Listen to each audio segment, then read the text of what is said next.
आज आइए हम बाइबल के उन दृश्यों को देखें जो दिखाते हैं कि कैसे परमेश्वर महत्वहीन चीजों के माध्यम से अपना उद्धार का कार्य करते हैं। परमेश्वर ने लाल समुद्र पर चरवाहे की लाठी के साथ चमत्कार किया और चट्टान पर मारने से उन्होंने उसमें से इजरायलियों के लिए जल निकाला। यह कोई भव्य सुनहरा राजदंड या शानदार लाठी नहीं थी, बल्कि एकमात्र छड़ी थी। परमेश्वर ने महत्वहीन चीज के द्वारा अद्भुत कार्य पूरा किया। इसलिए हमें अपनी कमजोरियों पर ध्यान केंद्रित नहीं करना चाहिए, बल्कि खुद से पूछना चाहिए, क्या मैं परमेश्वर के मार्गदर्शन में काम कर रहा हूं या अपनी इच्छा के अनुसार कार्य कर रहा हूं। हमें इस प्रकार से सोचना चाहिए। यदि कोई चीज परमेश्वर के हाथ में है, तो वह महान शक्ति का प्रदर्शन कर सकती है, भले ही यह महत्वहीन हो या उसमें कोई शक्ति न हो। परमेश्वर इसे महत्वपूर्ण बना सकते हैं। परमेश्वर ने लाल समुद्र को विभाजित किया और एक चरवाहे की लाठी के द्वारा चट्टान से पानी निकाला। अभी हमारे पास सामरिया में और पृथ्वी के छोर तक सुसमाचार प्रचार करने का मिशन है। जब हम वर्तमान घटनाओं को देखते हैं, तो परमेश्वर के आने का समय निकट आ रहा है। इसलिए सामरिया में और पृथ्वी के छोर तक सुसमाचार का प्रचार किया जाना चाहिए। कुछ लोग सोच सकते हैं, मैं तुच्छ हूं, पूरी दुनिया को सुसमाचार का प्रचार मैं कैसे कर सकता हूं। अपने आप को देखने के बजाय हमें किसकी ओर देखना चाहिए? हमें परमेश्वर की ओर देखना चाहिए और यह महसूस करना चाहिए कि हम परमेश्वर के हाथों में हैं। भले ही वह सिर्फ एक चरवाहे की लाठी थी, लेकिन उस लाठी ने लाल समुद्र को विभाजित कर दिया। और उसके अलावा क्या उन्होंने चट्टान से 6 लाख लोगों की प्यास बुझाने के लिए पानी नहीं निकाला? इसलिए आज महत्वहीन चीजों के द्वारा पूरा किया गया परमेश्वर का महान कार्य शीर्षक उपदेश के साथ आइए हम परमेश्वर के वचन का अध्ययन करें। आइए हम प्रकाशित वाक्य अध्याय 4 देखें।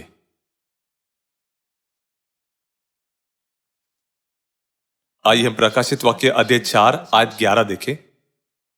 हे हमारे प्रभु और परमेश्वर, तू ही महिमा और आदर और सामर्थ्य के योग्य है, क्योंकि तू ही ने सब वस्तुएं सिरजी और वे तेरी ही इच्छा से थी और सिरजी गई। परमेश्वर द्वारा बनाई गई हर चीज का एक उद्देश्य होता है। यहां तक कि एक निश्चित समय पर, एक निश्चित स्थान पर किसी निश्चित वस्तु का अस्तित्व भी परमेश्वर की इच्छा है। क्या हम स्वर्गीय माता के द्वारा हमें दिए गए वचनों को तुरंत नहीं समझते? ये सभी चीजें भी परमेश्वर की योजना के अंदर पूरी होती हैं।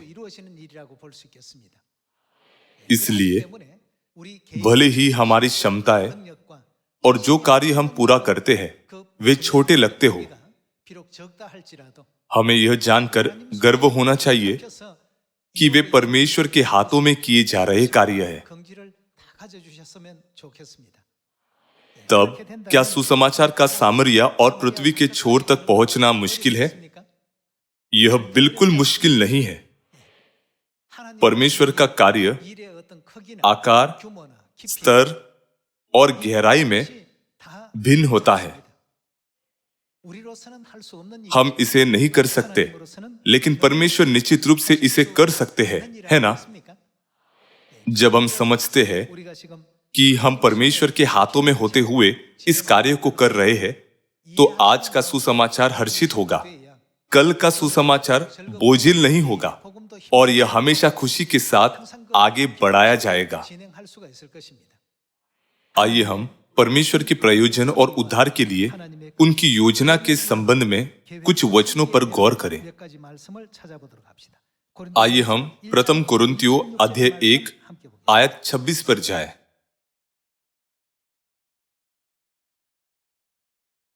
अध्याय 1 आयत 26।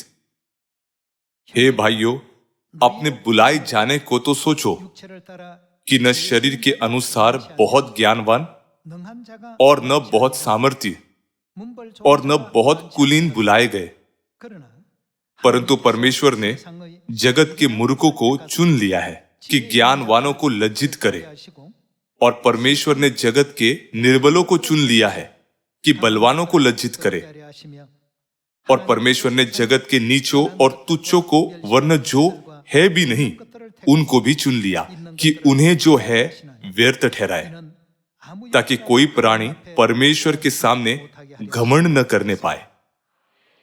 यहां तक कि जब हम प्रथम चर्च के प्रेरितों को देखते हैं जिन्होंने यीशु की महान शिक्षाओं का प्रचार किया, पतरस, यूहन्ना और याकूब जो मछुआरे थे, और मती एक चुंगी लेने वाला था। आज कर अधिकारी एक सम्मानजनक पेशा माना जाता है, हालांकि उस समय चुंगी लेने वालों को तुच्छ जाना जाता था, क्योंकि वे अपने ही लोगों से कर लेते थे और उसे रोम को सौंप देते थे। यह वही लोग थे जिन्होंने सामरिया में और पृथ्वी के छोर तक मसीह का सुसमाचार फैलाया। इसलिए परमेश्वर ने अपने महान कार्यों को नेतृत्व करने के लिए कम क्षमता वाले लोगों को चुना। आज हम भी उसी स्थिति में हैं। हमारे पास उन योग्यताओं की कमी है जिन्हें लोग बहुत महत्व देते हैं। भले ही हम में कमी हो, हम परमेश्वर से प्रेम करते हैं, उन पर विश्वास करते हैं और स्वर्ग की आशा रखते हैं। परमेश्वर ऐसे लोगों को बुलाते हैं और उन्हें महान व्यक्ति बनाने के लिए उपयोग करते हैं। आइए उन दृश्यों की पुष्टि करें। न्यायों अध्याय 15 आयत 14।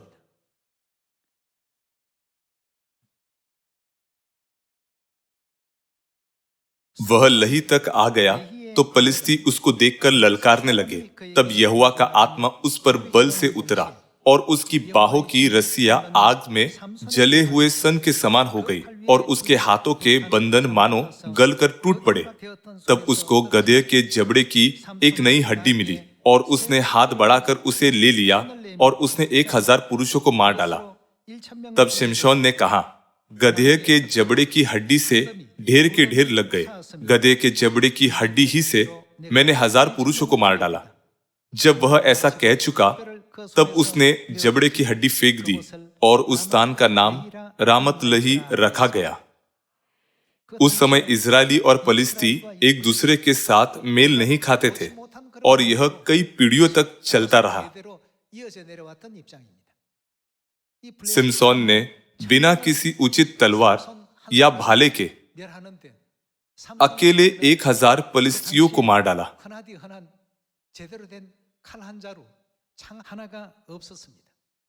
उसने एक मरे हुए गधे के जबड़े की हड्डी से 1000 पुरुषों को हराया। शिमशोन के पास परमेश्वर द्वारा दी गई असाधारण शक्ति थी। उसने जिन औजारों का इस्तेमाल किया वे विश्व प्रसिद्ध कीमती तलवारें नहीं थी। 1000 पलिश्तियों को नष्ट करने के लिए एक महत्वहीन साधन का उपयोग किया गया। यदि शिमशोन ऐसा कर सका तो परमेश्वर के लोग परमेश्वर के हाथ में होने पर और कितना कुछ कर सकते हैं। क्या यह परमेश्वर की शक्ति नहीं थी जिसने फिरौन को मूसा के द्वारा समर्पण करवाया जो बोलने में अच्छा नहीं था?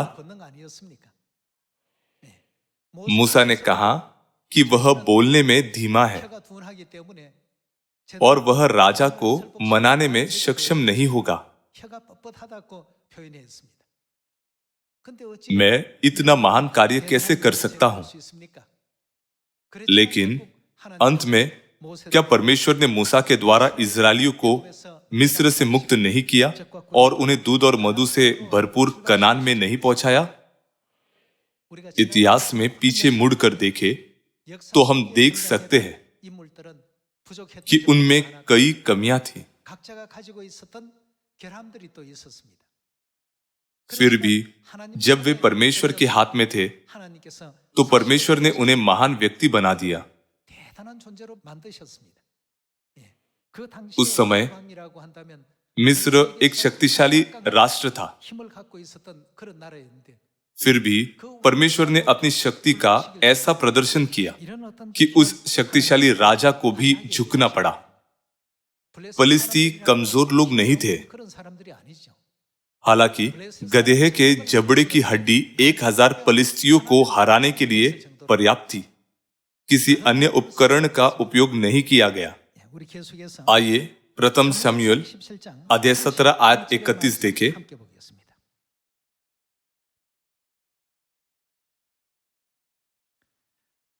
आइए आयत 31 देखें।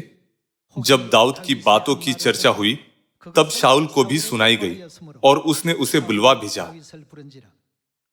तब दाऊद ने शाऊल से कहा, किसी मनुष्य का मन उसके कारण कच्चा न हो। तेरा दास जाकर उस फिलिस्तीन से लड़ेगा। शाऊल ने दाऊद से कहा, तू जाकर उस फिलिस्तीन के विरुद्ध युद्ध नहीं कर सकता, क्योंकि तू तो लड़का ही है और वह लड़कपन ही से योद्धा है। दाऊद ने शाऊल से कहा, तेरा दास अपने पिता की भेड़ बकरियां चराता था और जब कोई सिंह या भालू झुंड में से मेमना उठा ले जाता तब मैं उसका पीछा करके उसे मारता और मेमने को उसके मुंह से छुड़ा लेता, और जब वह मुझ पर हमला करता तब मैं उसके केश को पकड़कर उसे मार डालता था। तेरे दास ने सिंह और भालू दोनों को मारा है और वह खतना रहित फिलिस्तीन उनके समान हो जाएगा, क्योंकि उसने जीवित परमेश्वर की सेना को ललकारा है। फिर दाऊद ने कहा, यहोवा जिसने मुझे सिंह और भालू दोनों के पंजे से बचाया है वह मुझे उस फिलिस्तीन के हाथ से भी बचाएगा। शाऊल ने दाऊद से कहा, जा, यहोवा तेरे साथ रहे। यह दृश्य जिसे हम अच्छी तरह से जानते हैं वह है जहां राजा शाऊल ने इजराइल की ओर से दाऊद को युद्ध में जाने के लिए चुना। अन्य सभी योद्धा गोलियात को देखकर कांप रहे थे और कोई भी लड़ने के लिए आगे नहीं बढ़ा, लेकिन युवा दाऊद ने घोषणा की कि वह गोलियात को हराएगा। जब हम उसके युद्ध के अनुभव की कमी को देखते हैं तो यह स्पष्ट है कि दाऊद जीत नहीं सकेगा। हालांकि क्या दाऊद परमेश्वर के हाथ में नहीं था? जैसा कि हम अच्छी तरह जानते हैं, क्या यही कारण नहीं था कि गोलियत को दाऊद के सामने घुटने टेकने पड़े? इसे देखते हुए हम देख सकते हैं कि परमेश्वर अपने लोगों को बुलाते हैं जो छोटे और महत्वहीन लगते हैं, ताकि वे ऐसे महान कार्य कर सके जो उनकी क्षमताओं से परे है।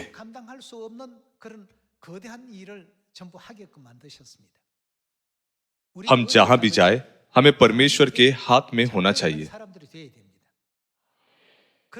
तब हम शिमशोन की तरह शक्तिशाली योद्धा बन सकते हैं, जो गधे के जबड़े की हड्डी से 1000 लोगों को हरा सकते हैं। एक युवा लड़के दाऊद ने गोलियत को, जिससे सभी डरते थे, केवल एक गोफन से गिरा दिया। हमें हमेशा यह विचार करना चाहिए कि इन सभी कार्यों के पीछे कौन थे। शक्तिशाली, बुद्धिमान या बहुत सी संपत्ति रखने वालों को चुनने के बजाय परमेश्वर ने उनके द्वारा महान कार्य किए जो कई पहलुओं में कमी होने के बावजूद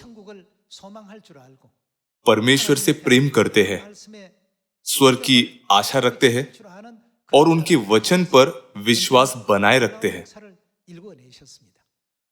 परमेश्वर ने कहा कि सुसमाचार सामरिया और पृथ्वी की छोर तक प्रचार किया जाएगा। यह कुछ प्रभावशाली लोगों को नहीं, बल्कि प्रथम चर्च के संतों को सौंपा गया था। जब यीशु जैतून पर्वत से ऊपर उठा लिए गए, तो प्रथम चर्च के सदस्यों को देखकर ऐसा लगा कि वे युवा और कमजोर थे। सामाजिक शक्ति वाले सदस्य शायद ही थे। हालांकि उन्होंने उन्हें एक जिम्मेदारी दी। उन्होंने उन्हें सुसमाचार का प्रचार करने का अवसर दिया। परमेश्वर के लिए यह कुछ भी नहीं था, फिर भी परमेश्वर ने हमें आशीषित होने और पापों की क्षमा प्राप्त करने का यह बहुमूल्य अवसर दिया। सामरिया और पृथ्वी की छोर तक जाओ और उन्हें बचाओ। मरती हुई आत्माओं को बचाना ही दयालुता का सबसे बड़ा कार्य है ना? ऐसे कार्य के लिए परमेश्वर केवल प्रेरित पौलुस जैसे असाधारण रूप से कुशल प्रचारकों को ही नहीं बुलाते। मुख्य बात यह है, परमेश्वर के हाथ में कौन है? मैं उनके हाथ में होना चाहता हूं। मैं भी उनके हाथ में होना चाहता हूं। विदेशों में हमारे सदस्यों के लिए भी यह बात लागू होती है। सभी को परमेश्वर के हाथ में होना चाहिए। तब हमारी छोटी क्षमताओं को 100 गुना बढ़ाया जाएगा और अकल्पनीय कार्य होंगे। दूसरी ओर, जो लोग सोचते हैं मुझे सब कुछ अपनी क्षमताओं से करना चाहिए, वे कृपालु परिणाम प्राप्त नहीं करेंगे, भले ही उनके पास महान क्षमता हो। शिमशोन के हाथ में गधे के जबड़े की हड्डी महत्वहीन थी, हालांकि इसने एक महान उपलब्धि हासिल की। मूसा के हाथ में लाठी सिर्फ एक चरवाहे की छड़ी थी, हालांकि इसने लाल समुद्र को विभाजित कर दिया। जंगल में अद्भुत कार्य हुए, चाहे वह जबड़े की एक हड्डी हो या चरवाहे की लाठी हो या राजा का राजदंड हो, उपकरण में कोई महत्व नहीं है। ऐसा इसलिए है क्योंकि परमेश्वर जो कुछ भी चुनते हैं उससे सब कुछ पूरा कर सकते हैं। इसी कारण से परमेश्वर हमें आज्ञा देते हैं, तू परमेश्वर अपने प्रभु से अपने सारे मन और अपने सारे प्राण और अपनी सारी बुद्धि के साथ प्रेम रख। बड़ी और मुख्य आज्ञा तो यही है। बेशक हमारी क्षमताएं महत्वपूर्ण हैं, लेकिन मैं आपसे ईमानदारी से यह अनुरोध करता हूं कि परमेश्वर के लिए अपने प्रेम को और गहराई से धारण करें और परमेश्वर के साथ सुसमाचार को आगे बढ़ाएं। अभी रूस और यूक्रेन के बीच और ईरान और इजराइल के बीच युद्ध चल रहे हैं। इसके अलावा Myanmar, Sudan, Yemen, Ethiopia, Congo लोकतांत्रिक गणराज्य और सोमालिया जैसे गृह युद्धों का सामना करने वाले देश भी है। अभी गृह युद्ध भी चल रहे हैं। जाति पर जाति और राज्य पर राज्य चढ़ाई करेगा। जैसा कि यीशु ने सिखाया, दुनिया इस स्थिति में है। जगह जगह अकाल पड़ेंगे और भूकंप होंगे। युद्ध से पहले यूक्रेन की तुलना में अब अनाज की कीमतें बहुत भिन्न हैं। इसलिए कई लोग भोजन की कमी के कारण भूखमरी से पीड़ित हैं। सूखे के कारण अकाल पड़ते हैं। लेकिन इसके अलावा युद्ध के दुष्प्रभावों के कारण भी बहुत से लोग ठीक से खा या पहन नहीं सकते और विभिन्न बीमारियां भी होती हैं। ऐसी कई स्थितियां हैं जो कोविड-19 से भी बदतर है। इसलिए हम महसूस कर सकते हैं, इस युग को पिता और माता की सहायता की आवश्यकता है। क्या यह भविष्यवाणी का युग नहीं है जब हमें सभी लोगों को नई वाचा फसा के सत्य के बारे में बताना चाहिए ताकि उन्हें इन सभी आपदाओं से बचाया जा सके? आइए निर्गमन अध्याय 12 देखें। निर्गमन अध्याय 12 आयत 11। और उसके खाने की यह विधि है, कमर बांधे, पाँव में जूती पहने और हाथ में लाठी लिए हुए उसे फुर्ती से खाना। वह तो यहोवा का पर्व होगा, क्योंकि उस रात को मैं मिस्र देश के बीच में होकर जाऊंगा और मिस्र देश के क्या मनुष्य क्या पशु सबके पहलौठों को मारूंगा और मिस्र के सारे देवताओं को भी मैं दंड दूंगा। मैं यहोवा हूँ। और जिन घरों में तुम रहोगे उन पर वह लहू तुम्हारे लिए चिन्ह ठहरेगा, अर्थात मैं उस लहू को देखकर तुमको छोड़ जाऊंगा। और जब मैं मिस्र देश के लोगों को मारूंगा तब वह विपत्ति तुम पर न पड़ेगी और तुम नष्ट न होंगे। और वह दिन तुमको स्मरण दिलाने वाला ठहरेगा और तू उसको यहोवा के लिए पर्व करके मानना। वह दिन तुम्हारी पीढ़ियों में सदा की विधि जानकर पर्व माना जाए। जब हम लोगों को परमेश्वर के वचनों का प्रचार करते हैं तो वे पूछते हैं, यदि मैं एक रोटी का टुकड़ा खाऊं और एक प्याला दाखमधु पीऊं तो क्या सचमुच मुझ पर से विपत्ति टल जाएगी? यदि ऐसा व्यक्ति इसे खाए तो यह निरर्थक होगा। चीजें जो विश्वास के बिना की जाती है वे मात्र सांसारिक कार्य है और उनमें परमेश्वर की प्रतिज्ञाएं शामिल नहीं हो सकती। मिस्रियों को भी वैसे ही संदेह थे। इजरायलियों को मेमने के लहू को चौखट पर लगाते हुए देखकर उन्होंने पूछा, वे ऐसा क्यों कर रहे हैं? वे कहते हैं कि यदि आप ऐसा करते हो तो विपत्ति आप पर से टल जाएगी। यह बातें उन्होंने आपस में कही और इजरायलियों का उपहास किया। क्या ऐसे काम करने से विपत्ति उन पर से टल जाएगी? फिर निसान के 14वें दिन की रात, फसह की रात आई। गहरे सन्नाटे में गोशेन देश में जहां इजरायली रहते थे और मैदानी इलाकों में जहां मिस्री रहते थे, विभिन्न घटनाएं घटी। उन क्षेत्र में जहां इजरायली रहते थे एक भी पशुदान को नुकसान नहीं पहुंचा। लेकिन पूरे मिस्र में क्या हुआ? दास के पहलौटे से लेकर राजा के पहलौटे तक सभी पहलौटों को बिना किसी भेदभाव के मार दिया गया। उन्होंने उपहास किया, क्या ऐसा करने से कोई फर्क पड़ेगा? क्योंकि फसह की विधि उन्हें महत्वहीन लगी। हालांकि जैसा कि परमेश्वर ने वादा किया था, उसने इजरायलियों के लिए बड़ी शक्ति का प्रदर्शन किया।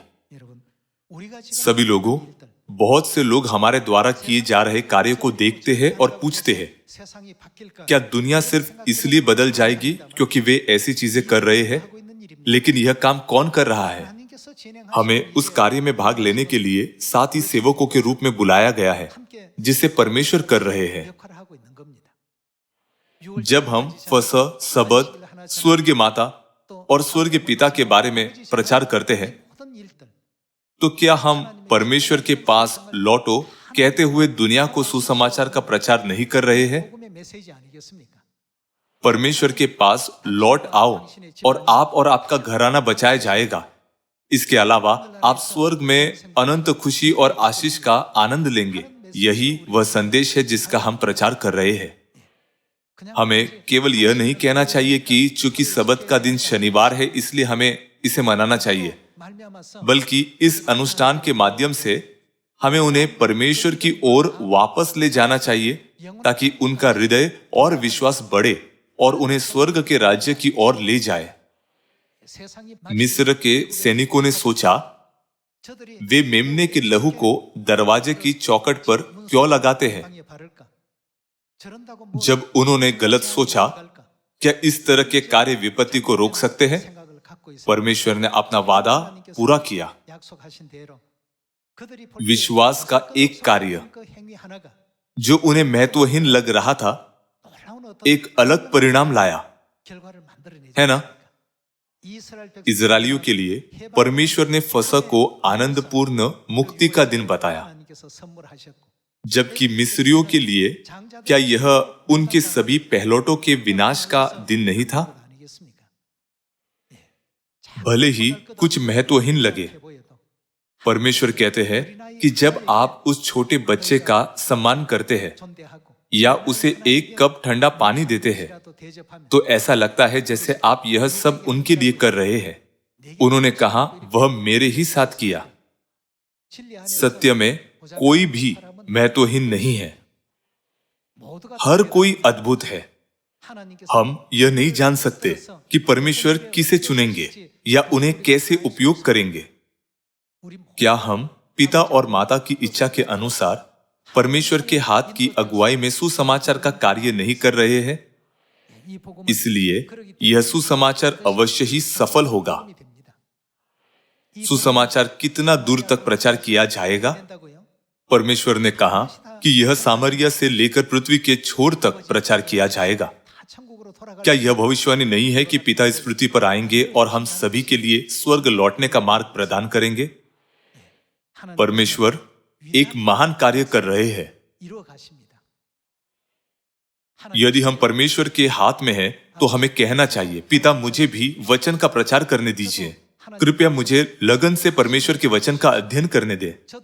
कृपया मुझे अपने सदस्यों का समर्थन करने और नई वाचा के सुसमाचार के लिए लगन से प्रार्थना करने की अनुमति दे। मैं कुछ भी नहीं जानता और मुझ में कमी है। मैं गधे के जबड़े की एक हड्डी से अधिक कुछ नहीं हूं, लेकिन मैं आपके हाथ में रहना चाहता हूं। सुसमाचार के लिए कृपया मुझे अपनी इच्छा के अनुसार कहीं भी इस्तेमाल करे। कभी सिमसोन की तरह, कभी सुलेमान की तरह, कभी यहोशू की तरह, कभी पौलुस की तरह, कभी पतरस की तरह, किसी भी स्थान पर, किसी भी भूमिका में, किसी भी कर्तव्य में मैं परमेश्वर के साथ रहना चाहता हूं। मैं आपके पक्ष में खड़ा रहना चाहता हूं। इस तरह के विश्वास के साथ हमें पिता और माता द्वारा दिए गए निर्देशों के अनुसार कार्य करने की आवश्यकता है। यदि हमें आराम करने के लिए कहा जाए तो आराम करें। यदि हमसे कहा जाए आइए हम इसे अपना सब कुछ दे, तो लगन से काम करें। यदि हमें लाल समुद्र की ओर अपनी लाठी बढ़ाने के लिए कहा जाए तो हमें बस इसे करना है। जब वह कहते हैं इसे बढ़ाओ, हमें यह नहीं कहना चाहिए मैं नहीं कर सकता क्योंकि मेरा कंधा जम गया है। यदि आपके दाहिने हाथ में दर्द है तो आप अपने बाएं हाथ को आगे बढ़ा सकते हैं। जब भी परमेश्वर हमें कुछ करने की आज्ञा देते हैं, स्मरण रखें, नूह ने सब कुछ वैसा ही किया जैसा परमेश्वर ने उसे आज्ञा दी थी। मुझे आशा है कि ऐसा करने से हम निश्चित रूप से स्वर्ग के राज्य में लौट सकेंगे। आज हमने महत्वहीन चीजों के द्वारा पूरा किया गया परमेश्वर का महान कार्य इन वचनों का अध्ययन किया है। जो लोग सुसमाचार प्रचार करने के लिए विदेश जा रहे हैं, उनकी यात्रा परमेश्वर के साथ हो और उन्हें अच्छे परिणाम मिले। कोरिया में रहने वालों को भी सुंदर परिणाम प्राप्त हो। इसके द्वारा मैं उपदेश को समाप्त करना चाहूंगा। आपका धन्यवाद।